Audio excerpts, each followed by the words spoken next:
নমস্কার। কথায় কথায় কথামৃত অনুষ্ঠানের 499তম পর্বে আপনাদের স্বাগত। আপনারা এই অনুষ্ঠান দেখছেন প্রাণারাম বাংলা ইউটিউব চ্যানেলে, যেখানে সপ্তাহের প্রত্যেক দিন সম্প্রচারিত হয় এই কথায় কথায় কথামৃত অনুষ্ঠানটি। শুরুর সময় থাকে রাত্রি 9টা, আর এই একই চ্যানেলে প্রত্যেক সপ্তাহের শনিবার সম্প্রচারিত হয় শ্রী শ্রী মায়ের কথা। শুরুর সময় থাকে সন্ধে 6টা। এই অনুষ্ঠানে শ্রী শ্রী রামকৃষ্ণ কথামৃততে আমরা বিগত দিন ছিলাম এবং আজকেও অবস্থান করব 29শে অক্টোবর 1885 প্রসঙ্গে। শ্রীরামকৃষ্ণ উত্তর কলকাতার শ্যামপুকুর বাটিতে অবস্থান করছেন। শরীর অসুস্থ, কিন্তু অসামান্য ধর্ম প্রসঙ্গ হচ্ছে। চিকিৎসক ডাক্তার মহেন্দ্রলাল সরকার মহাশয় ছিলেন, তার সঙ্গে কথোপকথন হচ্ছিল, হয়ে শেষ হলো, তারপর সন্ধ্যা হতে চলেছে। এইরকম যে জায়গাটি পর্যন্ত গতকাল আমরা শ্রবণ করেছিলাম, তার পরের অংশে আজকে প্রবেশ করব শ্রী শ্রী রামকৃষ্ণ কথামৃততে, যার সূচনায় কথামৃতকার শ্রীযুক্ত মহেন্দ্রনাথ গুপ্ত বা শ্রীম বা মাস্টার মহাশয় উদ্ধৃত করেছেন, তব কথামৃতং তপ্ত জীবনং কবিভিরীরিতং কল্মষাপহং শ্রবণমঙ্গলং শ্রীমদাততং ভুবি গৃণন্তি ये ভূরিদা জনাঃ।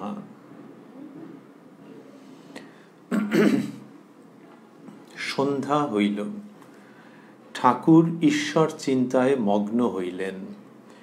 এত অসুখ, কিন্তু অসুখ যেন এক ধারে পড়িয়া রহিল।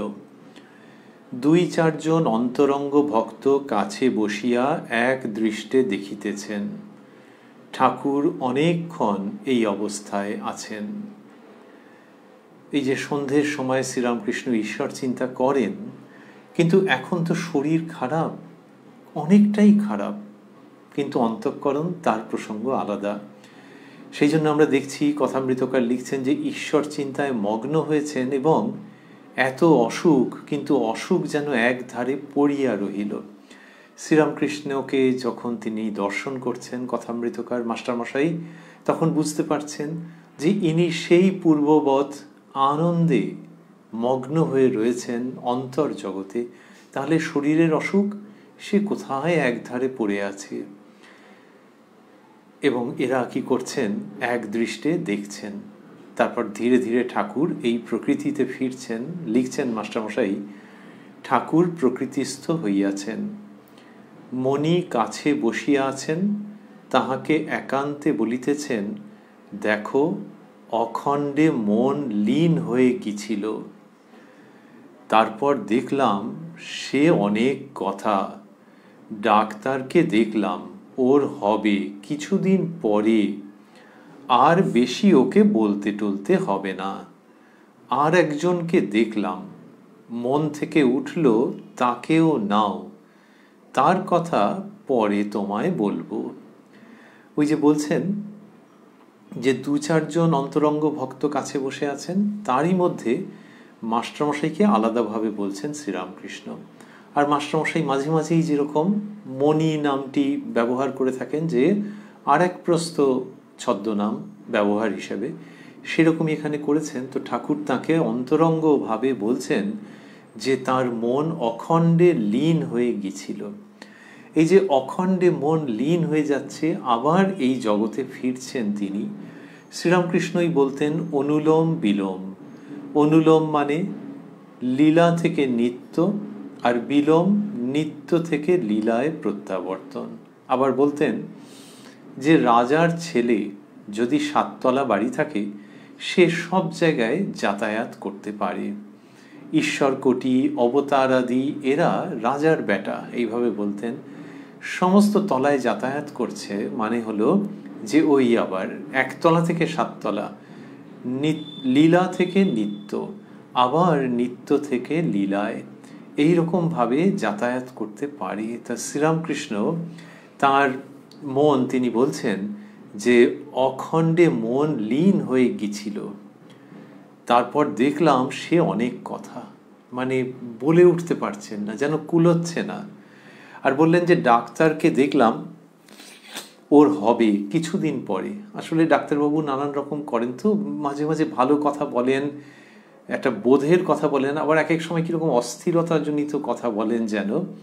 সেই ডাক্তারবাবুর কথা শ্রীরামকৃষ্ণ বলছেন যে পরে হবে, তার মানে পরে যথার্থ অধ্যাত্ম পথে অগ্রগতি অবস্থান সম্ভব হবে। আর বলছেন আরেকজনকে দেখলাম, মন থেকে উঠল তাকেও নাও, তার কথা পরে তোমায় বলবো। এই যে মন থেকে উঠছে তা আরেকজন যে তাকেও নাও, এটির মানেই হচ্ছে যে ওই শ্রীরামকৃষ্ণ যেটি বলতেন যে তাকে মা সব করাচ্ছেন, মা যেমন বলান তেমনি বলি, যেমন চালান তেমনি চলি। শ্রীরামকৃষ্ণ বলছেন, এখানে বলছেন মন থেকে উঠল তাকেও নাও, তার কথা পরে তোমায় বলবো। আচ্ছা, এখন বললেন না কেন, গোপন বলে? তা হয়তো নয়, কারণ ওই যে ডাক্তারের কথা তো বললেন, তাহলে এই অখণ্ডে মন লীন হয়ে গিয়েছিল, তো তারপর এই জগতে এই প্রকৃতিতে যখন প্রত্যাবর্তন করছেন তখন পুরোপুরি কথা বলতে পারছেন না বা বেশি কথা বলতে ইচ্ছে করছে না। শ্রীরামকৃষ্ণের এইরকম আগে অনেকবার আমরা দেখেছি, কথামৃতকার সেগুলি আমাদের বুঝতে সাহায্য করেছেন, সেরকম ছোট্ট করে বর্ণনা দিয়েছেন বা নির্দেশ করেছেন।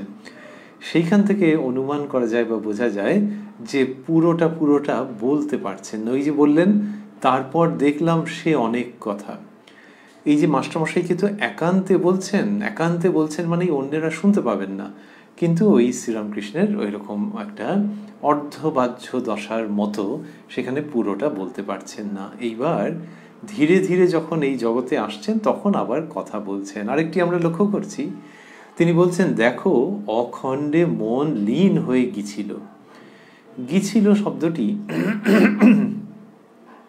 শ্রুতিমধুর। সেকালের শহর কলকাতার মানুষ এটা ব্যবহার করতেন বলে মনে হয় না। কি বলে লোকে যে মন লীন হয়ে গিয়েছিল, এখনকার দিনে মন লীন হয়ে গেছিল, এরকম নানান রকমের সব অপভ্রংশ হয়। তো লীন হয়ে গেছিল, আবার উচ্চারণের সময় লীন হয়ে গেছিল, হ্যাঁ, তা এরকম নানান রকমের হয়ে যায় মানুষের। কিন্তু গিয়েছিল একেবারে গ্রামের ভাষা।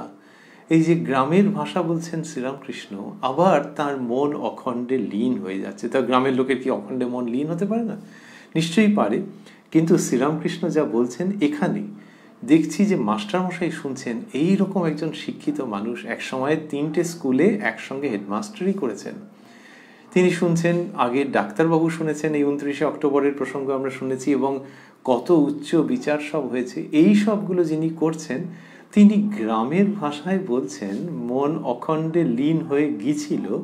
এর মধ্যে দিয়ে একটা অপূর্ব সুবাস আছে, যেন একটা মাটির গন্ধ আছে।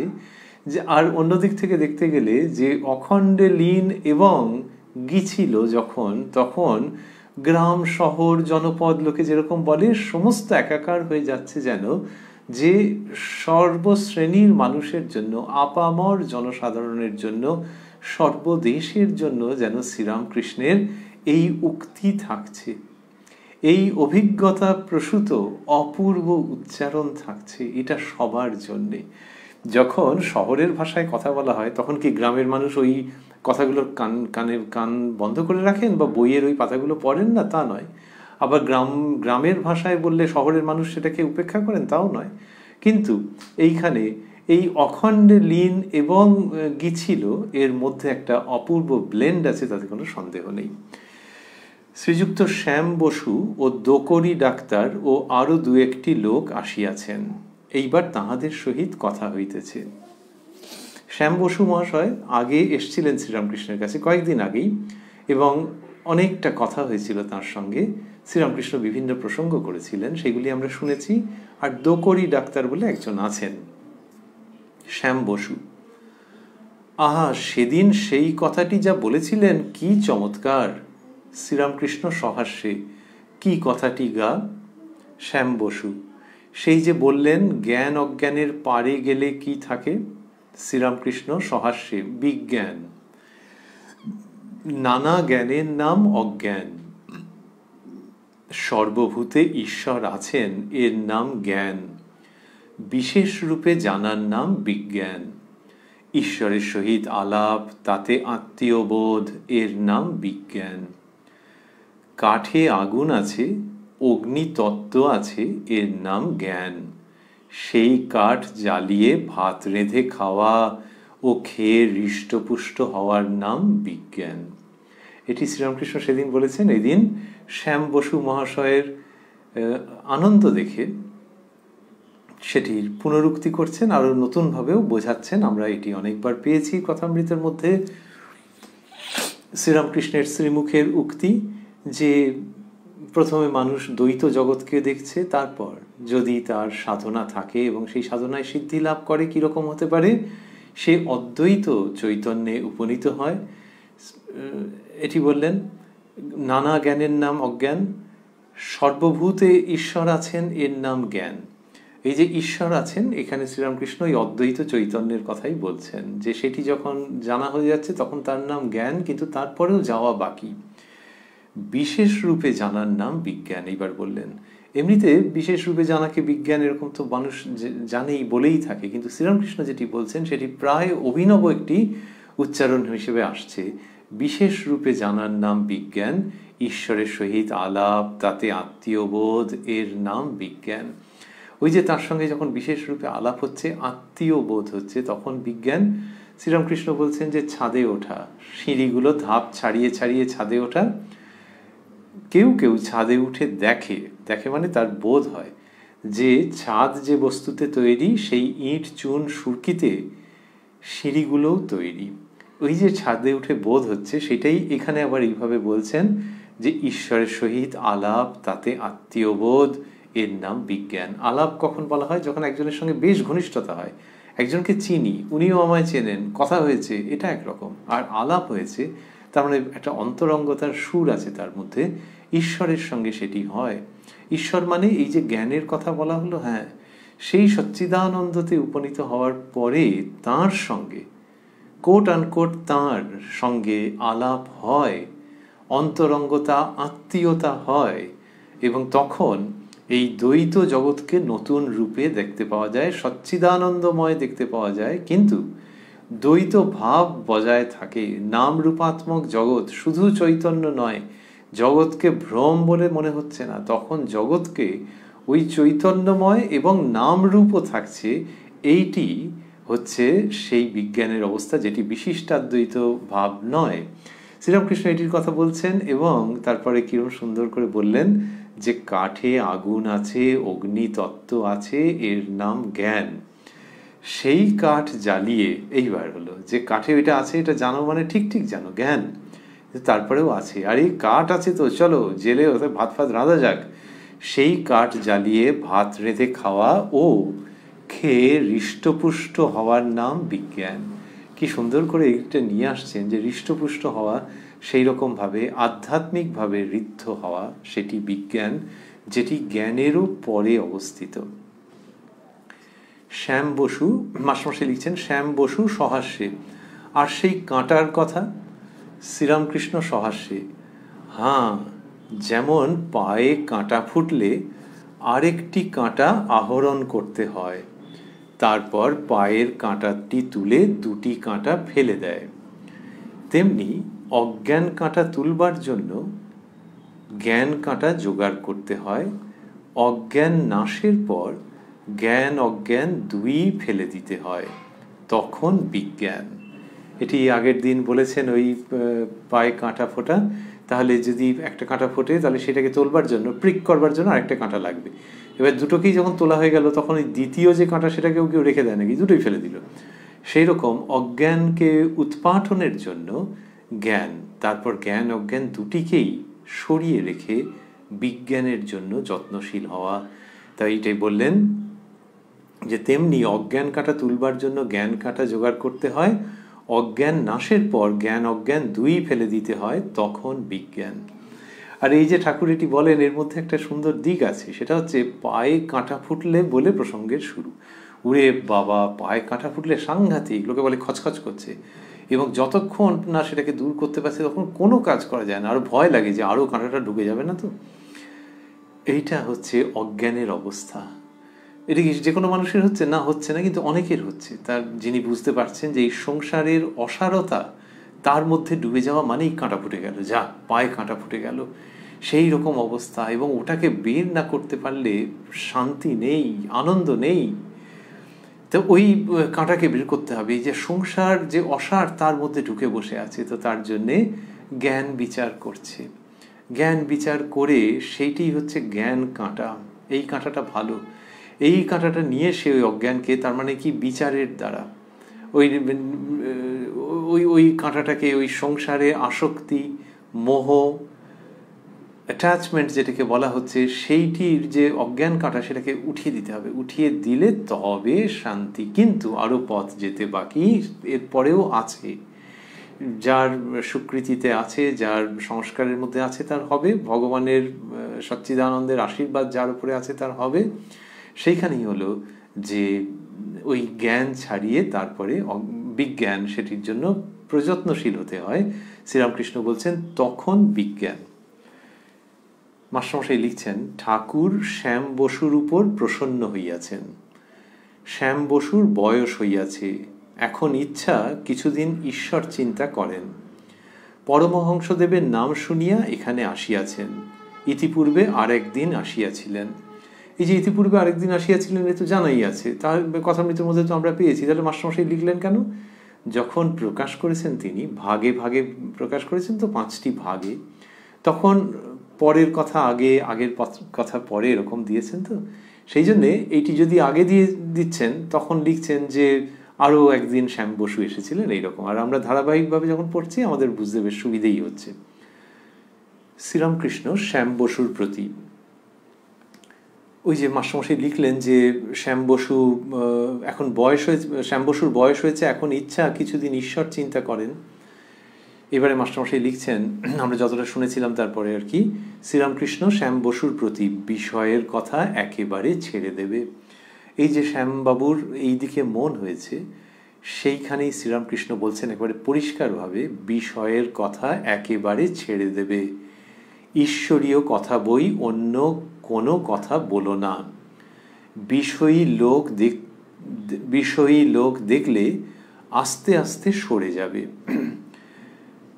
এই যে কথাগুলি বলছেন যে বিষয়ের কথা একেবারে ছেড়ে দেবে, এটা কি হবে নাকি?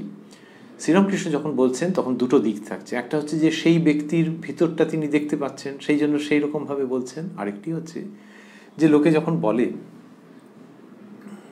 যার কিনা স্মোকিংয়ের অভ্যেস আছে, ডাক্তার যখন বলেন স্মোকিং কিন্তু আপনাকে একেবারে ছাড়তে হবে, অনেকে বেশ একটু কড়াভাবে বলেন যে না, যদি ছাড়েন আমার কাছে আর আসবেন না।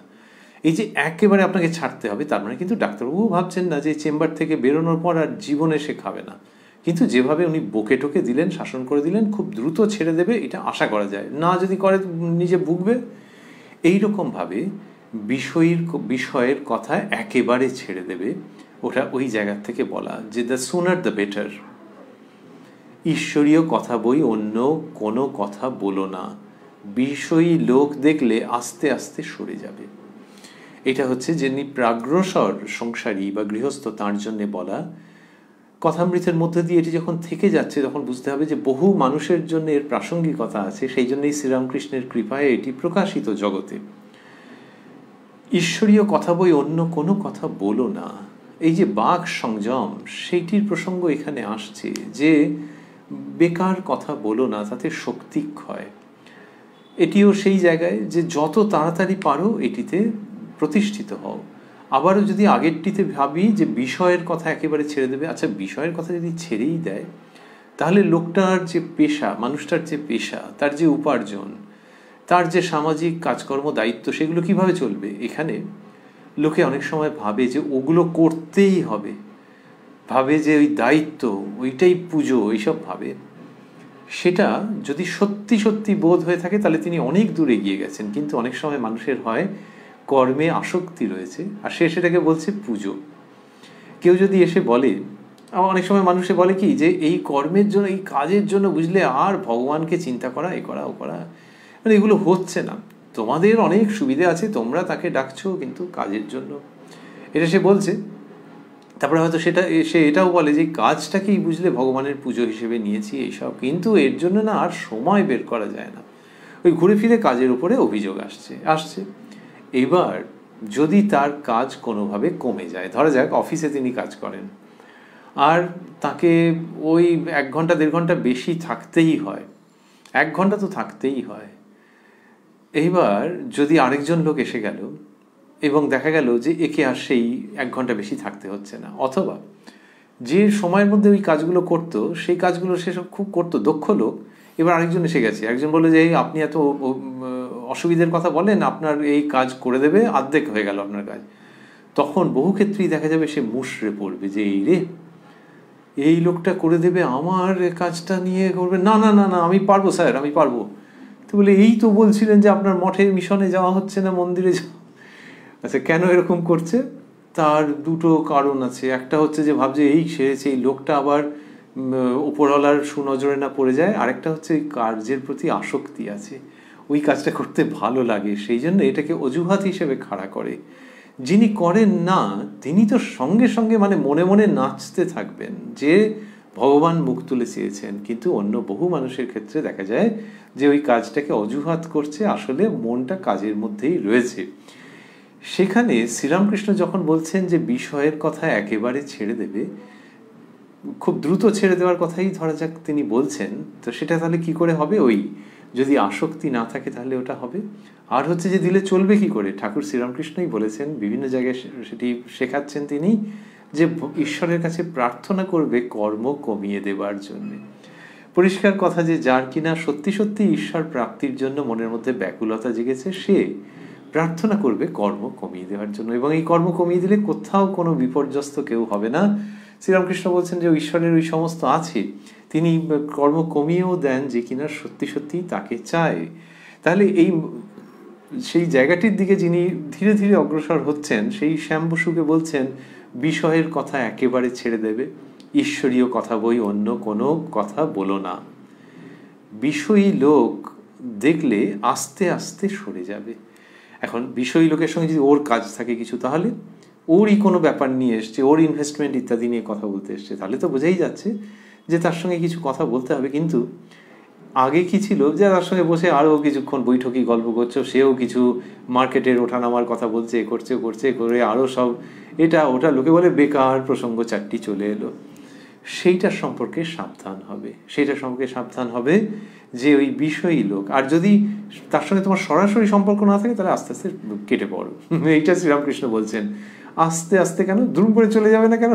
দ্রুম করে চলে গেলে ওই লোকটা দেখতে পাবে তো, আর তার মনে কষ্ট লাগতে পারে। কিন্তু এই আস্তে আস্তে একটু অছিলা করে যে এটা ওটা করে বেরিয়ে গেল, বা এমনভাবে গেল যাতে তার দৃষ্টি আকৃষ্ট হলো না, সেই বিষয়ী লোকের জন্য শ্রীরামকৃষ্ণের সহানুভূতি আছে। কিন্তু যিনি এতটা এগিয়েছেন তার জন্য এরকমভাবে বলছেন যে বিষয়ী লোক দেখলে আস্তে আস্তে সরে যাবে। এইটা ওই কামিনী কাঞ্চন থেকে মনকে সরিয়ে রাখা, সেটা তো বাস্তবিক জীবনের মধ্যেও থাকার প্রাসঙ্গিকতা রয়েছে। সেইখান থেকে শ্রীরামকৃষ্ণ এটি বলছেন যে ওই বিষয় থেকে মনকে নিবৃত্ত করা, সেই রকম বিষয়ী লোক। শ্রীমদ্ ভগবত গীতায় আছে যে মানুষের সঙ্গ, সেই সঙ্গ থেকেই ভেতরে সংস্কার তৈরি হয়ে যায়, কামনা ইত্যাদি তৈরি হয়, তো সেই প্রসঙ্গ আছে। তো সেই রকম বিষয়ী লোক সে যদি এলো, এসে তোমার সঙ্গে কথা বলছে, তুমি হ্যাপিলি তাকে 1 কাপ চা খাইয়েছো, কিন্তু তুমি তাকে চা খাওয়ালে আর সে তোমায় 4টি বিষয় খাইয়ে গেল, এই বিপদটা থাকে। সেই জন্য শ্রীরামকৃষ্ণের এরকম বলে বলছেন এতদিন সংসার করে তো দেখলে সব ফক্কাবাজি, ঈশ্বরী বস্তু আর সব অবস্তু। এই কথাগুলিকে মাস্টারমশাই স্থূলাক্ষরে দিচ্ছেন, ঈশ্বরী বস্তু আর সব অবস্তু। তারপর বলছেন শ্রীরামকৃষ্ণ ঈশ্বরী সত্য আর সব দুদিনের জন্য। সংসারে আছে কি? আমরার অম্বল, খেতে ইচ্ছা হয়, কিন্তু আমরাতে আছে কি? আঁটি আর চামড়া, খেলে অম্লশূল হয়। তাই এই যে বললেন এইখানে এই বৈরাগ্যের কথা বলছেন। বৈরাগ্যটা কোথা থেকে আসছে? ওই বিচার থেকে আসছে যে সংসারের আপাত রমণীয়তার অন্তরালে কষ্টকর অন্তঃশ্বাস শূন্যতা আছে। তাই এইটি শ্রীরামকৃষ্ণ কি সুন্দর করে দেখাচ্ছেন, বললেন এতদিন সংসার করে তো দেখলে সব ফক্কাবাজি। শ্যাম বসুকে বলছেন মনে হয় যে 10 জন সংসারী মানুষ, যাদের একটু বয়স হয়েছে, যাদের একটু সংসারে সময় গেছে, সেরকম 10 জনের কাছে যদি এটা বলা হয়, শ্রীরামকৃষ্ণ বলেছেন বলে ধরা যাক বলা হলো না, এমনিই বলা হলো যে আচ্ছা সংসার তো দেখলেন সব ফক্কাবাজি, তো 10 জনের মধ্যে 9 জন হয়তো লাফিয়ে উঠে বলবে সে আর বলতে মশাই, কালকে অমুক একটা ঘটনা ঘটেছে, ওগুলো দেখি যা তা, এবার ভেবেছিলাম ভালো, এইসব বলে নিজের জীবনের সব অভিজ্ঞতা বলতে আরম্ভ করলো। আর অমুকের সে তো সে ওকে ছেড়ে চলে গেল, আর ওই বুড়ো বাপ মাটার কি কষ্ট, আর এটা ওটা এইসব নানান রকম সে বলতে আরম্ভ করছে, এবং প্রথমেই এই কথাটাকে ঝাঁপিয়ে পড়ে বরণ করে নিয়েছে। 10 জনের মধ্যে 9 জন আমরা বলছিলাম, হিসেবে ভুল হতে পারে, অনুমানে ভুল হতে পারে, কিন্তু একটা বড় অংশই দে উইল সাবস্ক্রাইব টু ইট। প্রাণারাম বাংলায় সাবস্ক্রাইব করুন বা না করুন, শ্রীরামকৃষ্ণের এই উক্তিতে সাবস্ক্রাইব করবেনই, যেখানে শ্রীরামকৃষ্ণ বলছেন এতদিন সংসার করে তো দেখলে সব ফক্কাবাজি। ফক্কাবাজি কথাটা বলছেন যে মানে সব ভুলভাল, একরকম দেখতে মনে হয় যে আসলে ব্যাপারটা অন্যরকম, এ তো দেখলে। এই ফক্কাবাজি যে বলছেন এইটা খুব গভীর একটা প্রত্যয় শুধু নয়, কল্যাণের ইচ্ছে থেকে এই কথাটা চলে আসছে। সংসারকে খাটো করছেন না, কিন্তু সংসারও তো সেই জগদম্বারই সৃষ্টি, কিন্তু সৃষ্টির মধ্যে ফুলও আছে কাঁটাও আছে বলা হয়, এটা হচ্ছে ফক্কাবাজি টাইপের ব্যাপার আর কি। তো এটা তো দেখলে এতদিন সংসার করে, এটা শ্যাম বসুকে বলছেন। শ্যাম বসুর যেরকম ইন্টিমেসি আছে শ্রীরামকৃষ্ণের সঙ্গে, আমরা তো আগে দেখেছি ঠাকুরের কথার উত্তরে তিনি বেশ কথা বলেন, মানে কোনো আলাদা করে সমীহজনিত বিশাল দূরত্ব আছে বলে তো মনে হয় না। এই ফক্কাবাজি যখন বলেছেন সে যদি না হতো শ্যাম বসু নিশ্চয়ই আপত্তি করতেন, কিন্তু করেননি, দিব্যি শুনছেন। এবং কি বলছেন একটু বাদেই দেখব। তা শ্রীরামকৃষ্ণ বলছেন এতদিন সংসার করে তো দেখলে সব ফক্কাবাজি, ঈশ্বরী বস্তু আর সব অবস্তু, ঈশ্বরী সত্য আর সব দুদিনের জন্য। সংসারে আছে কি? আমরার অম্বল, খেতে ইচ্ছা হয় কিন্তু আমরাতে আছে কি? ওই আমরা চুষছে করে আঁটি আর চামড়া খেলে অম্লশূল হয়, তো ওই আমরা ওইটাতে খাচ্ছে, এবং ওটা ফক্কাবাজি তো, যে দূর কী বা পেলাম, আর তাতে অনেক সময় গেল সে আমরা খেতে খেতে। আবার মুশকিল হচ্ছে তারপরে আবারও খেতে ইচ্ছে হচ্ছে, এটা বেকার জিনিস। একটা বড় সড়ো লোক, পুরুষ হোক মহিলা হোক, তাকে ওই ছোট্ট জিনিসটি এমন তাকে ক্যাবলা মতো করে দিয়েছে না। তো ওই আমরা অম্বল খেতে ইচ্ছা হয় কিন্তু আমরাতে আছে কি? আঁটি আর চামড়া খেলে অম্লশূল হয়। আঁটি আর চামড়া নিয়ে লড়ে যাচ্ছে একটা প্রাপ্তবয়স্ক লোক, একবারে গেছে একদম যা তা অবস্থা। শ্রীরামকৃষ্ণ সেটা দেখাচ্ছেন, ফক্কাবাজির স্বরূপ বলছেন। তারপরেই মাস্টারমশাই লিখছেন, শ্যাম বসু আজ্ঞা হাঁ, যা বলছেন সবই সত্য। He didn't have any compulsion. There was no other reason of etiquette or whatever for which Sham Bosu would say yes to what Sri Ramakrishna said. কিন্তু উনি যে ইয়েসটা বলছেন, জোরদার ইয়েস, আজ্ঞা হাঁ বলে থামেননি। যদি বা সৌজন্যের জন্য কেউ হয় তাহলে সে বলবে আজ্ঞা হাঁ। এখানে বলছেন আজ্ঞা হাঁ, যা বলছেন সবই সত্য। এই যে জীবন সত্যের কথা শ্রীরামকৃষ্ণও বলছেন, এইটি অপূর্ব। কিন্তু অন্য কেউ বললে এরকম হবে কিনা আমরা জানি না। কে অন্যটা কেউটা কে, কাউকে আমরা খাটো করছি না, কিন্তু অনেক সময় হয়তো যে একটা দোষ দুর্বলতার কথা কেউ বলে দিল, সঙ্গে সঙ্গে সেই ব্যক্তি গ্রহণ করে নেবে একেবারে খুব করে মন থেকে, নাও হতে পারে। কিন্তু এখানে সবসময়ই নিচ্ছেন কেন? শ্রীরামকৃষ্ণ তো একটা ভীষণ প্রেমের জায়গা থেকে বলছেন। তিনি যদি সংসারকে ওরকমভাবে অ্যাবান্ডন করে দিতেন তাহলে শ্যাম বসুর সঙ্গে কথাই বলতেন না, যে নরেন এলে তার সঙ্গে কথা বলবো, রাখালের সঙ্গে কথা বলবো, তারকের সঙ্গে কথা বলবো, কিন্তু এদের সঙ্গে বলছেন তো। আর বলছেন মানে কি ভালোবাসা, ছত্রে ছত্রে ভালোবাসা, ভালোবাসাটাই ছত্র ছায়ার মতো এদেরকে রক্ষা করছে। সেই জন্যে একদম প্রাণের মানুষের কাছে এসে বৈরাগ্যের কথা শুনছেন এরা। বললেন আজ্ঞা হাঁ, যা বলছেন সবই সত্য। শ্রীরামকৃষ্ণ, অনেক দিন ধরে অনেক বিষয়কর্ম করেছ, এখন গোলমালে ধ্যান ঈশ্বর চিন্তা হবে না, একটু নির্জন দরকার। নির্জন না হলে মন স্থির হবে না, তাই বাড়ি থেকে আধপো অন্তরে ধ্যানের জায়গা করতে হয়। এইটা বললেন যে গোলমালের মধ্যে ঈশ্বর চিন্তা হবে না, এবং সেটি তিনি বহুবার বলেছেন নির্জন বাসের কথা, নির্জনে ঈশ্বর চিন্তা। এখানে এটি বললেন যে একটু নির্জন দরকার, নির্জন না হলে মন স্থির হবে না। তাই বাড়ি থেকে আত্ম অন্তরে ধ্যানের জায়গা করতে হয়, বাড়ি থেকে একটু দূরে। অন্যত্র শ্রীরামকৃষ্ণ বলেছেন ধ্যান করবে মনে কোণে বনে। তাহলে মনে কে করবে? মনেই যদি হলো তাহলে বাড়ি থেকে দূরে যাওয়ার দরকার কি? মনেটা হচ্ছে যে কিনা সবচেয়ে এগিয়ে গেছে, যেখানেই থাকুক না কেন সে করতে পারবে, চলন্ত বাসেও সে করতে পারবে। আর যে অতটা পারবে না, কোণে। কোণে মানে বাড়ির মধ্যে একটা একটু আলাদা জায়গা করে নিয়ে সেই জায়গাটা সেক্লুডেড থাকবে, সেইখানটাতে সে করছে। আরেক হচ্ছে বনে, তার মানে বাড়ি থেকে দূরে। তাই এখনকার দিনে তো সত্যি সত্যি আগের বানপ্রস্থের মতো হবে না। শ্রীরামকৃষ্ণ বলছেন যে একটু নির্জন দরকার, নির্জন না হলে মন স্থির হবে না। তাই বাড়ি থেকে আত্ম অন্তরে ধ্যানের জায়গা করতে হয়, একটু দূরে করতে হয়। আত্ম মানে ঠিক কি পরিমাপ আমরা জানি না, কিন্তু বোঝা যাচ্ছে যে অল্প দূরে। এমনিতে তরল পদার্থের পরিমাপ হিসেবে পোয়া ব্যবহৃত হয়। শ্যামবাবু একটু চুপ করিয়া রহিলেন, যেন কি চিন্তা করিতেছেন। শ্রীরামকৃষ্ণ সহাস্যে, আর দেখো দাঁতও সব পড়ে গেছে, আর দুর্গাপূজা কেন? সকলের হাস্য। সবাই যে হেসেছেন দুটো কারণ হতে পারে, একটা হচ্ছে যে জানেন ব্যাপারটা কি, আরেকটা হচ্ছে যে জিনিসটা কি, ঘটনাটা কি বোঝা যাচ্ছে না। তো এই বৈপরীত্য থেকে অনেক সময় হাসি আসে, তো যেটা উল্টো পাল্টা ব্যাপার হয়ে যাচ্ছে। হাস্যরসের অন্যতম উৎস হচ্ছে বৈপরীত্য। শ্রীরামকৃষ্ণ বলছেন, আর দেখো দাঁতও সব পড়ে গেছে, আর দুর্গাপুজো কেন? দুর্গাপুজোর সঙ্গে দাঁত পড়ে যাওয়ার কি ব্যাপার? বলছেন, একজন বলেছিল, আর দুর্গাপুজো করো না কেন? সে ব্যক্তি উত্তর দিলে, আর দাঁত নাই ভাই, পাঁঠা খাবার শক্তি গেছে। শ্রীরামকৃষ্ণ এটা বলছে। খুব ভেতরে ভালো লাগছে শ্যাম বসুর, যে এমনিতেও ভোগের শক্তি নেই, আর যদি ভোগের বাসনাটা ভেতরে মিটমিট মিটমিট করে জ্বলতে থাকে না, ওর ভেতরটাকে পুড়িয়ে দেবে।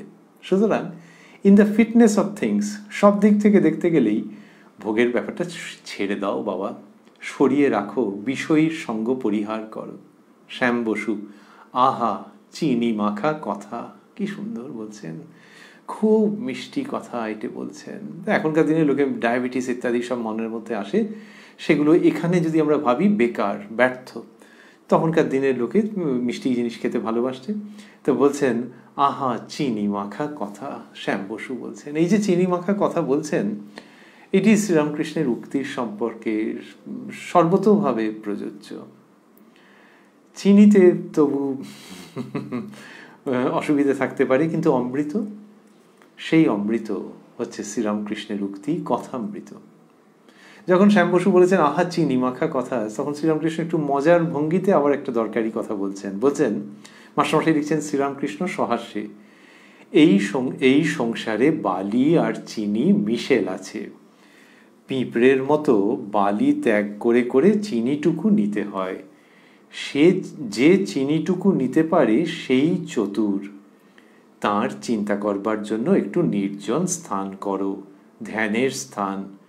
তুমি একবার করো না, আমিও একবার যাব। তা বললেন যে বালি চিনিতে মিশে আছে, এবং সেখানে বালিটা ত্যাগ করে চিনিটুকু নিতে হয়। যে চিনিটুকু নিতে পারে সেই চতুর। এই যে চিনিটুকু নিতে পারে, এটা বলছেন শ্রীরামকৃষ্ণ, সেই চতুর।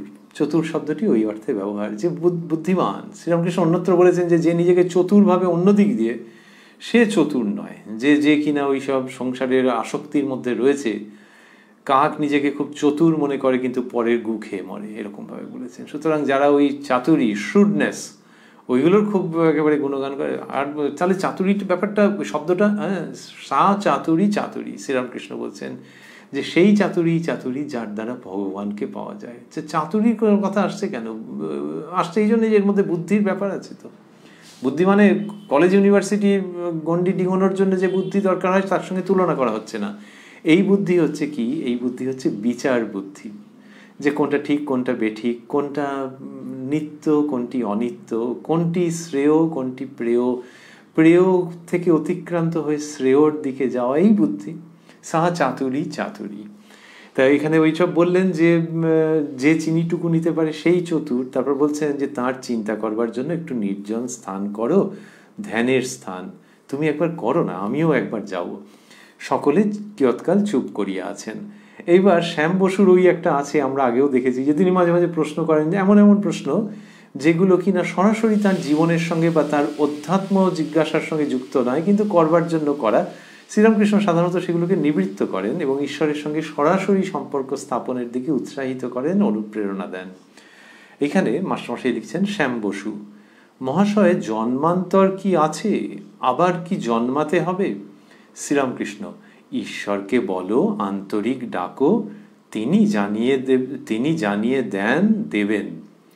ওই শ্রীরামকৃষ্ণের ভঙ্গি যে তার সঙ্গে সরাসরি, তিনি আপনার জন, তিনি অন্তরে আছেন, তার সঙ্গে সরাসরি সম্পর্ক স্থাপন করো, সব জানতে পারবে। আর এই সব জানাটানাগুলো তখন দেখবে বড্ড কাগুজে জানা, খসখস করছে। বলছেন, যদু মল্লিকের সঙ্গে আলাপ করো, যদু মল্লিকই বলে দেবে তার কখানা বাড়ি, কত টাকার কোম্পানির কাগজ। আগে সেসব জানবার চেষ্টা করা ঠিক নয়, আগে ঈশ্বরকে লাভ করো, তারপর যা ইচ্ছা তিনিই জানিয়ে দেবেন। ওই কোম্পানির কাগজ টাগজ খসখসে জিনিস ওইগুলো নিয়ে আগে কেন ব্যস্ত হচ্ছে? আগে যদু মল্লিকের সঙ্গে আলাপ করো। তার মানে একটা মানুষের সঙ্গে আলাপ করা সেটাই তো মুখ্য। ওই মানুষটার সম্পর্কে যদি তোমার কৌতূহলও থেকে থাকে যে তার কত অ্যাসেট আছে, কি আছে, সেটা একে ওকে জিজ্ঞেস করে সন্ধান করছো, সব ছেড়ে দাও, আগে ওর সঙ্গে আলাপ করো না। আর শুধু যদু মল্লিকের সঙ্গে আলাপ করার যে জায়গাটা, তার সঙ্গে তফাৎ হচ্ছে, মানে উপমাটা ওইখানে, আর তফাৎ হচ্ছে, শ্রীরামকৃষ্ণ অন্যত্র একাধিকবার বলেছেন যে ঈশ্বরের সঙ্গে আলাপ হলে তখন আর সাধারণত ভক্ত এইগুলো জানতেও চায় না। তো এখানে বলছেন যে ঈশ্বরকে বলো, আন্তরিক ডাকো, তিনি জানিয়ে দেন, দেবেন। ওই যে জানিয়ে দেন, দেবেন, এগুলি হচ্ছে যে যার সংস্কারের মধ্যে ওটা আছে তার। আর ভক্ত প্রায়শই এগুলো জানতে চায় না, এই কথা বলেছেন তিনি অন্যত্র একাধিকবার। শ্যাম বসু মহাশয়, মানুষ সংসারে থেকে কত অন্যায় করে, পাপ কর্ম করে, সে মানুষ কি ঈশ্বরকে লাভ করতে পারে? এই প্রশ্ন যখন করছেন, শ্রীরামকৃষ্ণ বলছেন, দেহত্যাগের আগে যদি কেউ ঈশ্বরের সাধন করে, আর সাধন করতে করতে ঈশ্বরকে ডাকতে ডাকতে যদি দেহত্যাগ হয়, তাকে আর পাপ কখন স্পর্শ করবে? হাতির স্বভাব বটে নাইয়ে দেওয়ার পরেও আবার ধুলো কাদা মাখে, কিন্তু মাহুত নাইয়ে দিয়ে যদি আস্থা বলে তাকে ঢুকিয়ে দিতে পারে, তাহলে আর ধুলো কাদা মাখতে পায় না। এটি শ্রীরামকৃষ্ণ বলছেন। আর কি অপূর্বভাবে এটি ব্যাখ্যা করছেন যে দেহত্যাগের আগে যদি কেউ ঈশ্বরের সাধন করে, আর সাধন করতে করতে ঈশ্বরকে ডাকতে ডাকতে যদি দেহত্যাগ হয়, তাকে আর পাপ কখন স্পর্শ করবে? শ্রীরামকৃষ্ণ যেটি বলছেন সেটি হচ্ছে, এটা যখন অভ্যাসে পরিণত হয়ে যাবে, সংস্কারে পরিণত হয়ে যাবে, ওটি যখন ওই চিন্তাটি রয়েছে, তখন আর হলো না। মানে ওই চিন্তাটা নিয়েই, দেহত্যাগের আগে ওই চিন্তা স্বাভাবিকভাবেই এসে পড়বে এবং ওই চিন্তা নিয়েই দেহত্যাগ হবে, তাহলে আর অসুবিধা নেই। কিন্তু যদি তার আগে অশুদ্ধ চিন্তা থেকে যায়, তাহলে ওইটা ক্যারিড ফরওয়ার্ড হয়, তো ক্যারিড ওভার হয়। তো সেইটি এখানে বলছেন যে না, ওরকম নয়। এবং কি সুন্দর উদাহরণ দিলেন, বললেন, হাতির স্বভাব বটে নাইয়ে দেওয়ার পরেও আবার ধুলো কাদা মাখে, কিন্তু মাহুত নাইয়ে দিয়ে যদি আস্থা বলে তাকে ঢুকিয়ে দিতে পারে, তাহলে আর ধুলো কাদা মাখতে পায় না। তাহলে নাইয়ে দিয়েছে, স্নানটা করিয়ে দিয়েছে, দিয়ে আস্থা বলে ঢুকিয়ে দিয়েছে। তেমনি ঈশ্বরের নাম করতে করতে দেহাবসান, এটা হলে আর তাকে কিছু, তার পাপ হয় না। ওই যে বলেছিলেন যে মানুষ সংসার থেকে কত অন্যায় করে, পাপ কর্ম করে, সে মানুষ কি ঈশ্বরকে লাভ করতে পারে? তাহলে এটা বললেন। এখন যদি কেউ এখানে ভাবেন যে আচ্ছা, যে অনেক পাপ কর্ম করেছে কিন্তু ওই দেহাবসানের সময় ঈশ্বরের নাম করলো, তাহলে সে সমস্ত পাপ থেকে মুক্ত হয়ে গেল। এটির ভেতরে যেটি রয়েছে যে দেহাবসানের সময়ও তার যে নামটা মনে পড়বে, তার জন্য তো সাধন করতে হবে। সাধন করতে করতে করতে করতে ওই অভ্যাসটা হবে, এবং সাধন করতে করতে পাপের সংস্কার আপনিই চলে যাবে। মাস্টারমশাই লিখছেন, ঠাকুরের কঠিন পীড়া, ভক্তেরা অবাক, অহেতুক কৃপা সিন্ধু দয়াল ঠাকুর শ্রীরামকৃষ্ণ জীবের দুঃখে কাতর, অহর্নিশ জীবের মঙ্গল চিন্তা করিতেছেন। শ্যাম বসুকে সাহস দিতেছেন, এই শব্দগুলি স্থূলাক্ষরে দেওয়া আছে। শ্যাম বসুকে সাহস দিতেছেন, অভয় দিতেছেন, ঈশ্বরকে ডাকতে ডাকতে যদি দেহত্যাগ হয় আর পাপ স্পর্শ করবে না। এটাতে মাস্টারমশাই অবাক হয়ে যাচ্ছেন এবং বলছেন যে ভক্তেরা অবাক, তার মানে তিনি নিজেই তো প্রথমে, আর অন্যরাও হয়তো খুবই অবাক হয়েছেন, সেটা তাদের দেখে মাস্টারমশাইয়ের মনে হয়েছে বা পরে তাদের সঙ্গে কথা হয়েছে। বলছেন ঠাকুরের কঠিন পীড়া, এই যে গলার অসুখ হয়েছে, টার্মিনাল ক্যান্সার, এটি সারবে না, ডাক্তাররা বলে দিয়েছেন। তো ঠাকুরের কঠিন পীড়া, ভক্তেরা অবাক, অহেতুক কৃপা সিন্ধু দয়াল ঠাকুর শ্রীরামকৃষ্ণ জীবের দুঃখে কাতর, অহর্নিশ জীবের মঙ্গল চিন্তা করিতেছেন। এই যে অহেতুক কৃপা সিন্ধু, তিনি কৃপার সিন্ধু এবং মানে কৃপার সমুদ্র, আর অহেতুক, কোনো কারণ খুঁজে পাওয়া যায় না যে তার এত ভালোবাসা, আমরা তাকে কি দিচ্ছি, কি দিতে পারছি, বরং আমাদের জন্য যে তিনি কথা বলছেন, গলার কষ্ট তো বাড়ছে, তাহলে কোনো কারণ নেই তো এমনিতে যে কেন আমাদের ভালোবাসছেন। এমনি জগতে তো ভালোবাসার সঙ্গে কিছু না কিছু একটা কারণ তো থাকে সাধারণত। এখানে হচ্ছে অহেতুক কৃপা সিন্ধু, কোনো কারণ নেই, তাও কৃপা, আর সেই কতটা কৃপা, সিন্ধু, তার তলাতল খুঁজে পাওয়া যায় না। অহেতুক কৃপা সিন্ধু দয়াল ঠাকুর শ্রীরামকৃষ্ণ জীবের দুঃখে কাতর। এটা এমন নয় যে জীবের দুঃখ দেখে কিছু উপদেশ দিচ্ছেন, তিনি কাতর। এই আগে বললেন ঠাকুরের কঠিন পীড়া, সে পীড়ায় কাতর আর কোথায়? ওই ডাক্তার আসেন, ঠাকুর বলেন এটা ভালো করে দাও, এরকম বলেন, কিন্তু তিনি কাতর কিসে? জীবের দুঃখে কাতর। মাস্টারমশাই বললেন ভক্তেরা অবাক, মানে মুখ দিয়ে কথা সরছে না, এই ভাব তো বলছেন। জীব, শ্রীরামকৃষ্ণের কথাই বলছেন, জীবের দুঃখে কাতর, অহর্নিশ জীবের মঙ্গল চিন্তা করিতেছেন, দিন রাত মানুষের মঙ্গল চিন্তা করছেন, আর শ্যাম বসুকে সাহস দিতেছেন, স্থূলাক্ষরে দেওয়া আছে, তার মানে সমগ্র মানব জাতিকে সাহস দিচ্ছেন তিনি। লিখেছেন অভয় দিতেছেন, মাস্টারমশাই লিখছেন অভয় দিতেছেন, ঈশ্বরকে ডাকতে ডাকতে যদি দেহত্যাগ হয় আর পাপ স্পর্শ করবে না। আমরা রয়েছি উদ্বোধন কার্যালয়ে প্রকাশিত শ্রী শ্রী রামকৃষ্ণ কথামৃতের 988 পৃষ্ঠায়, যেখানে 29 অক্টোবর 1885 প্রসঙ্গের সমাপন হচ্ছে। শ্রীরামকৃষ্ণের কৃপা সাপেক্ষে এই অনুষ্ঠানে আপনারা আমরা আবারও মিলিত হব আগামীকাল প্রাণারাম বাংলা ইউটিউব চ্যানেলে, যেখানে সপ্তাহের প্রত্যেক দিন সম্প্রচারিত হয় এই কথায় কথায় কথামৃত অনুষ্ঠানটি। শুরুর সময় থাকে রাত্রি 9টা, আর ওই একই চ্যানেলে প্রত্যেক সপ্তাহের শনিবার সম্প্রচারিত হয় শ্রী শ্রী মায়ের কথা, শুরুর সময় থাকে সন্ধে 6টা। আজকে এই 29 অক্টোবরের প্রসঙ্গ আমরা যেখান থেকে শুনছিলাম, সেখানে পেলাম যে সন্ধে হয়েছে, ঠাকুর শ্রীরামকৃষ্ণ ঈশ্বর চিন্তায় মগ্ন হয়েছেন। পরে বলছেন একটু প্রকৃতিস্থ হয়ে যে দেখো মন অখণ্ডে লীন হয়ে গিয়েছিল, এবং সেই অবস্থায় তিনি ডাক্তারবাবুকে দেখেছেন, তারপরে দেখেছেন ডাক্তারবাবুকে এবং আরও একজনকে, এবং তাদের কীরকম অবস্থা সেটি তার অনুভূতি হয়েছে।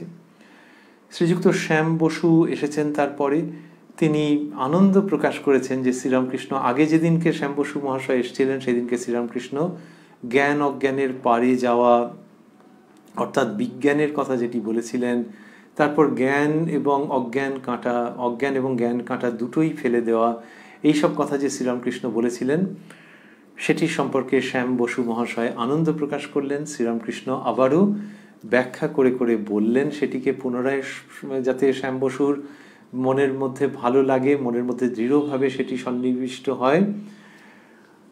আর শ্যাম বসু যখন বললেন, মাস্টারমশাই লিখেছেন যে শ্যাম বসুর ইচ্ছে যে কিছুদিন ঈশ্বর চিন্তা করেন, তখন সেই প্রেক্ষিতে শ্রীরামকৃষ্ণ তাকে বললেন যে বিষয়ের কথা একেবারে ছেড়ে দেবে, ঈশ্বরীয় কথা বই, অন্য কোনো কথা বলো না, বিষয়ী লোক দেখলে আস্তে আস্তে সরে যাবে। আর বললেন যে সংসার যে ফক্কাবাজি সেটা তো দেখলে ঈশ্বরী বস্তু আর সব অবস্তু। আর বললেন যে একটু নির্জনে গিয়ে থাকতে হবে, বাড়ির থেকে একটু দূরে ধ্যানের জায়গা করতে হবে, এবং সেই সঙ্গে সংযোজন করলেন যে দাঁত পড়ে গেছে তো আর দুর্গাপুজো কেন, বলে খুব সুন্দর করে প্রসঙ্গটিকে ইঙ্গিতবহভাবে স্পষ্ট রূপে উপস্থাপন করলেন। চিনি আর বালি সংসারে মিশে আছে, চিনিটুকুনি নিতে পারে যে সেই ব্যক্তি চতুর। এটি বলে আবারও নির্জনে ধ্যানের স্থান বাড়ি থেকে একটু দূরে করতে বললেন। শ্যাম বসু মহাশয় জিজ্ঞেস করছিলেন যে জন্মান্তর আছে কি না, আবার কি জন্মাতে হবে? শ্রীরামকৃষ্ণ বললেন যে ঈশ্বরকে বলো, তিনি জানিয়ে দেবেন। আর সংসারে থেকে মানুষ কত পাপ কর্ম করে তার উত্তরে শ্রীরামকৃষ্ণ বলছেন যে যদি কেউ এরকম ঈশ্বরের সাধন করে দেহত্যাগের আগে, আর সাধন করতে করতে ঈশ্বরকে ডাকতে ডাকতে যদি দেহত্যাগ হয়, তাকে আর পাপ কখন স্পর্শ করবে? এইসব কথা শুনে ভক্তেরা অবাক হয়ে যাচ্ছেন। মাস্টারমশাই লিখছেন যে ঠাকুর শ্রীরামকৃষ্ণ জীবের দুঃখে কাতর, অহর্নিশ জীবের মঙ্গল চিন্তা করিতেছেন আর অভয় দিচ্ছেন যে ঈশ্বরকে ডাকতে ডাকতে যদি দেহত্যাগ হয় আর পাপ স্পর্শ করবে না।